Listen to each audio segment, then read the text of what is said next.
2025-yil 31-mart sanasida buxor giloslarimiz. Bir xilga joylarda shampanskiy gilos ham deyishadi. Gullagan holati 31-mart holatida. Xuddi shuni yangi navi shampanskiy gilosda ko'pincha qo'shma bo'lib qolishi uchun yangi navidan olib kelganmiz. Bog'imizga 3 tup ekib qo'yganmiz. Bularga nisbatan sal yoshroq. Hosiliga o'zlaringizdan baho berib qo'yaverasizlar. Donasi yirik bo'ladi, ezilib qolmaydi. Eksportga ham, yegani ham o'zimiz ichki bozorga ham eng zo'r giloslardan biri bo'ladi. Ertaki bo'ladi. Mayskiy, may oyining boshida pishib yetiladi.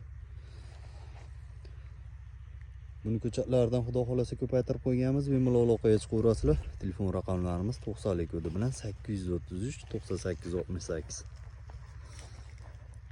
Xalqimizning ichida shampanskiy gilos bilan tanilgan gilos bu. Eng birinchilardan bo'lib chiqib ketadigan eksportga giloslarimiz.